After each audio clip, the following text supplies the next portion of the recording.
저희한테 10월, 11월 이때부터 조금 줄여야겠다는 말씀을 해주시는 자산가분들도 굉장히 많았어요. 제 체감적인 느낌은 예년에 한 3분의 1 수준?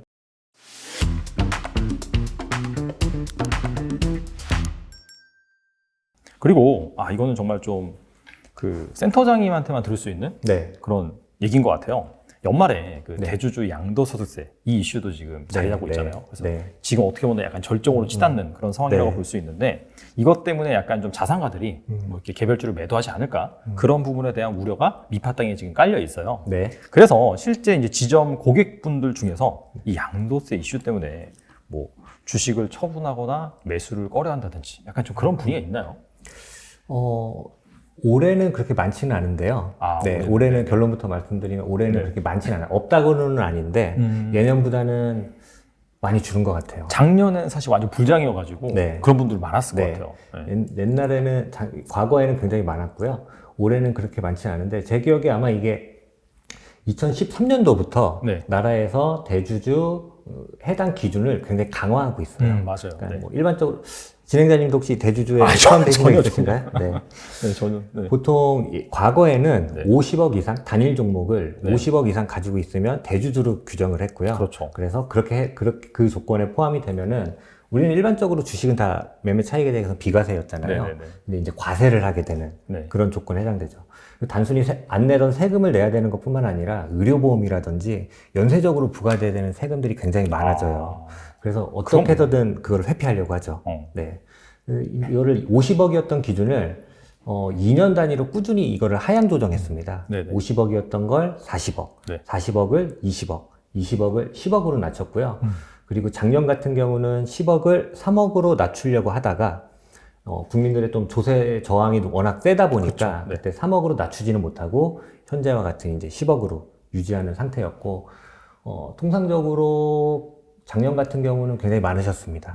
네, 시장도 워낙 좋았고, 네네. 네, 그리고 10억 기준이 작은 금액은 아니지만 사실은 이게 직계가족 포함으로 하면은 또 해당되시는 분들이 굉장히 많았어요. 그렇죠. 특히나 이제 네. 개인 투자자분들 중에서 대형주 중심으로 몇 맞습니다. 종목 투자하신 분들 같은 네. 경우에는 그렇게 하면 꽤 은근히 많이 걸리겠네요. 맞죠. 그래서 통상적으로 중소형주일수록, 네. 그리고 개인 비중이 많을수록, 그리고 그해 주가 상승률이 높을수록, 그리고 보통 2년 단위로 이걸 하향 조정했는데 하향된 첫 해에 굉장히 심했고요. 네, 그렇게 돼서 보통 뭐 저희한테 10월, 11월 이때부터 조금 줄여야겠다는 말씀을 해주시는 자산가분들도 굉장히 많았어요. 네, 그래서 통상 이게 연말 기준으로 이제 대주주 기준이 정해지다 보니까 네네. 통상적으로는 크리스마스 전후해서까지 물량이 꾸준히 나왔었던 것 같습니다. 네, 그리고 반대로 크리스마스 정도가 좀 지나가면은 오히려 좀 해당 종목이 올랐죠.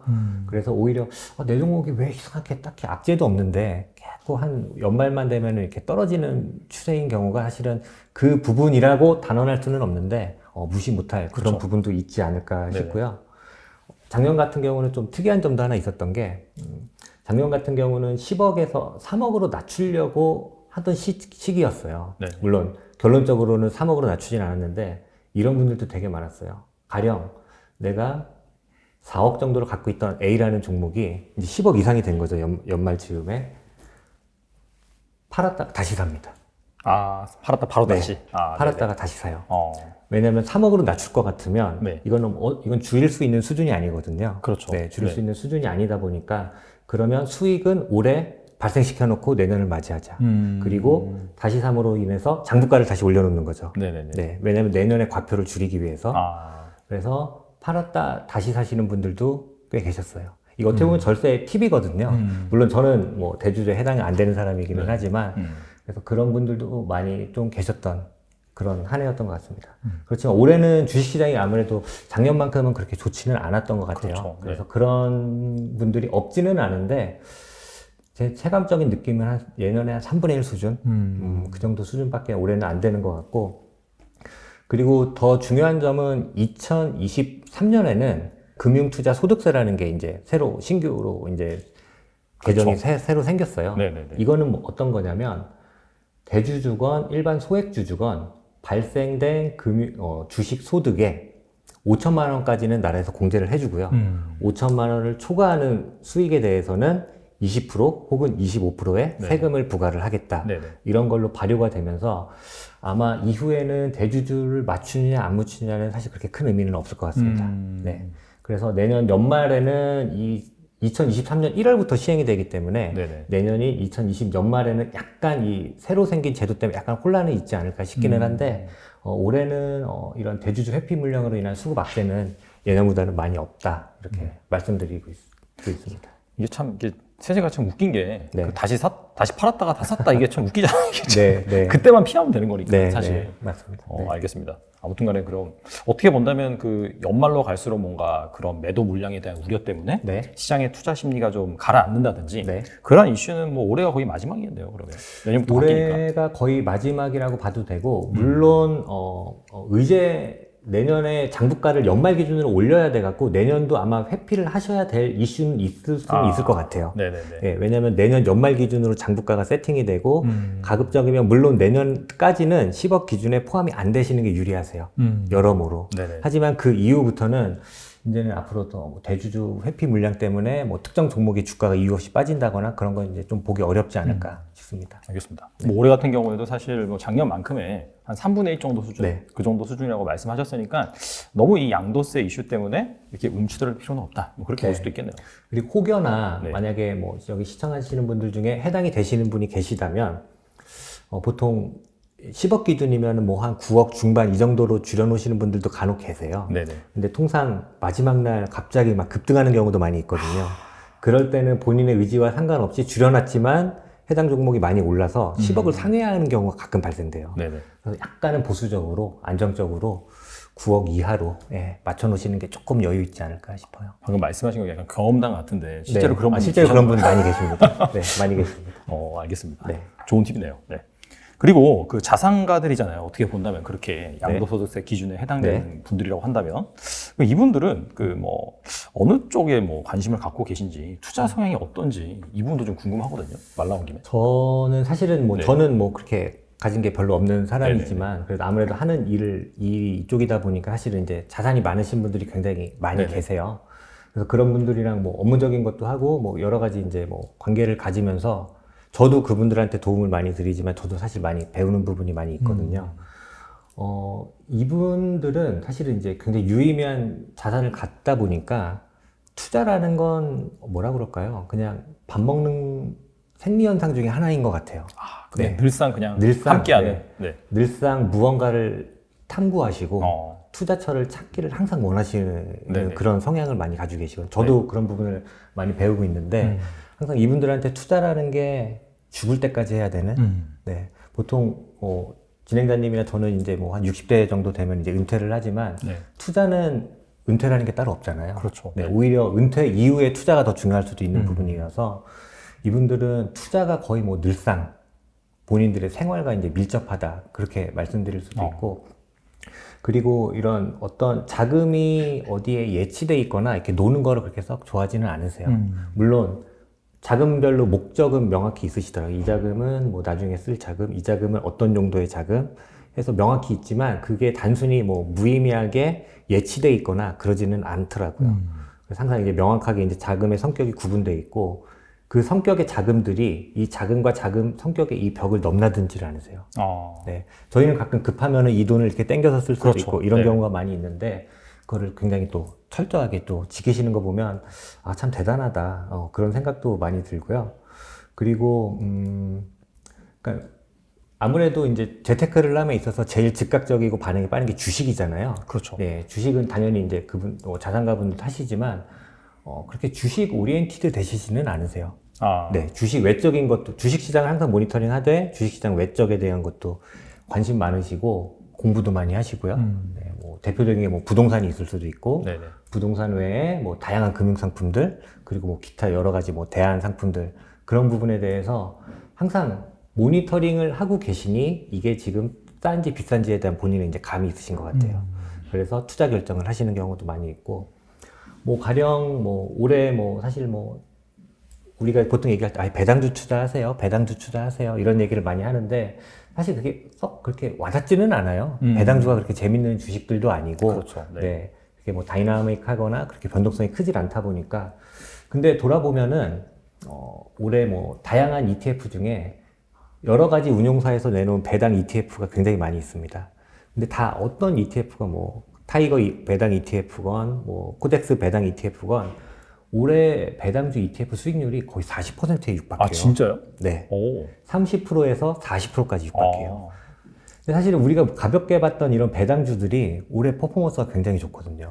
이게 말씀 안 하셨으면 몰랐을 뻔했어요. 네. 진짜. 네. 배당주 ETF를 그냥 시장에서 가장 큰 ETF 올해 얼마나 상승했나 보시면 30% 이상 다 상승했습니다. 그리고 또 반대로 얘기하면은 뭐 공모주 펀드, 뭐 공모주 워낙 네네. 진행자님도 잘 아시지만 네. 시장에 많은 공모주 펀드들도 그냥 딱 어느 건 손에 잡혀도 8에서 10%는 올해 수익이 났거든요. 근데 또 아시지만 이런 것도 세금도 안 내잖아요. 그렇죠. 그러니까 이런 주식 외적인 부분에서 내가 크게 리스크를 지지 않고서 수익 날 게 뭐냐 이런 부분에 대해서 굉장히 이제 의사결정이 빠르세요. 오직 주식만 하시지는 않고요. 그 공모주 정확해서 얼마나 배정받는다고 그걸 하냐 이게 아니라 이거 1년 정도 운영하면 어느 정도 수익이 나고 세금도 안 내면 이런 장점이 있겠구나. 사실은 이거는 오미크론이 어쩌니 뭐 테이퍼링이 어쩌니 이거가 사실 무관하거든요. 그렇죠. 거의 상관이 없죠. 큰 리스크를 뭐 리스크 없다 이런 말씀 못 드리지만 변동성을 줄이면서 주식시장과 무관하게 계속 이제 가치를 늘릴 수 있는 그런 상품에 대해서 항상 꾸준히 노력하고요. 주식 쪽도 뭐 일례로 이런 적이 한 번 있었는데 아마 이런 재테크 채널에 굉장히 많이 나오시는 패널이세요. 네네. 그리고 우리나라의 뭐 가치 투자로의 뭐 세 손가락 안에 드시는 네, 그분 중에 한 분인데 네네. 주식 시장에 폭락할 때 굉장히 주식을 잘 사세요. 네, 시장이 굉장히 크게 급락할 때 항상 이제 시장을 보시다가 시장이 크게 이제 하회할 때 주식을 굉장히 잘 사시고요. 물론 그분도 저점을 정확히 맞출 수는 없어요. 그렇죠. 맞출 수는 없죠. 현금을 동원하시면서 시장에 싸게 나오는 주식들을 꾸준히 사시고 심지어는 이제 저한테 전화를 주셔서 이렇게 하시라는 말씀은 아닙니다. 네. 나 담보대출을 받아서 주식을 더 사고 싶다. 이렇게 얘기를 하시면 저희가 뭐 그것도 해드리고 이렇게 도와드리고도 있는데 물론 대출을 받으시라는 말씀이 아니라 이렇게 올라가는 걸 따라가신다기보다는 이렇게 시장이 급락할 때 이렇게 저가의 매수를 굉장히 잘하세요. 네, 그런 거를 오히려 가치 밸류 대비 가격이 싼 거 이런 거를 사시는 거를 굉장히 좀 잘 하시는 것 같고 꼭 주식뿐만 아니라 뭐 다양한 자산에서도 저가 매수 사실은 저가 매수하는 게 그렇게 쉬운 거 아니거든요. 그렇죠. 네. 그리고 또 워렌 버핏이 가치 분석을 잘하는 거지 가격 분석을 잘하는 건 아니에요. 그렇죠. 네. 그래서 이게 적정한 가치 대비 가격이 싸다 싶으면 적극적으로 매수를 하시는데 그렇게 큰 두려움은 없으신 것 같습니다. 네. 그리고 또 본인이 워낙 잘 아는 네. 주식이기 때문에 네. 설사 본인이 산 것보다 시장의 영향이 더 빠진다 해도 크게 그렇게 개념치는 않으시더라고요. 네. 기다리면은 다시 또 좋은 시절이 올 수 있다는 생각을 가지고 계시기 때문에 네네. 본인이 잘 알고 잘 이해하는 그런 자산에 대해서는 가격이 급락했을 때 매수하는 걸 굉장히 좀 잘 하시지 않나 싶습니다. 말씀을 들어보니까 일단은 시야가 되게 넓은 것 같아요. 자산가들 같은 경우에는 특정 뭐 주식 하나에만 국한된 게 아니라 부동산도 보고 뭐 주식이라고 ETF도 보고 뭐 공모주도 보고 등등 여러 가지 보다가 그다음에 이제 확실히 좀 느낀 게 아까 기다렸다가 이제 폭락할 때 산다라고 말씀하셨잖아요. 그만큼 조바심이 없고 좀 자기가 이제 딱 좋아하는 그 시기를 기다릴 줄 안다. 여유가 좀 있다. 좀 그렇게 이제 표현을 해볼 수도 있을 것 같아요. 그 여유가 있다 비슷한 얘기인데 되게 또 뭐라 그럴까요? 어느 정도 거의 어나더 레벨의 자산가로 넘어가시면 굉장히 겸손해지시더라고요. 네, 굉장히 겸손해지시고 물론 저는 가진 게 별로 없지만 다양한 종류의 이런 자산가가 이렇게 많은지는 사실 몰랐거든요. 네, 그리고 저랑 오래 거래하시면서 물론 시드머니는 좀 크게 시작하셨지만 뭐 몇십억, 몇백억 개인 고객 기준으로 현금성 자산이 1000억대이신 분도 계세요. 물론 제가 뭐 어떤 위화감을 조성하려고 드리는 말씀은 아닌데 저는 그분이 그런 자산을 쌓는 과정을 거의 한 8, 9년 동안 봐오면서 굉장히 많이 또 저도 가르침을 받았었거든요. 네. 그러면서도 항상 보면은 이렇게 굉장히 스파 브랜드라고 할까요? 네. 옷도 이렇게 겸손하게 이렇게 소박하게 입으시고 그런 뭐 차량도 굉장히 뭐 아주 소박한 차량 이렇게 하시고 그렇게 하시는 거 보면 사실은 저도 굉장히 많이 배우고요. 근데 사실은 그 과정들이 그렇게 쉽지는 않았어요. 저도 그건 잘 알고 있거든요. 잘 알고 있는데 여유, 겸손 그런 거는 어떻게 보면 특정 자산가 분들이 공통적으로 갖고 있는 성향이 아닌가 싶습니다. 네. 알겠습니다.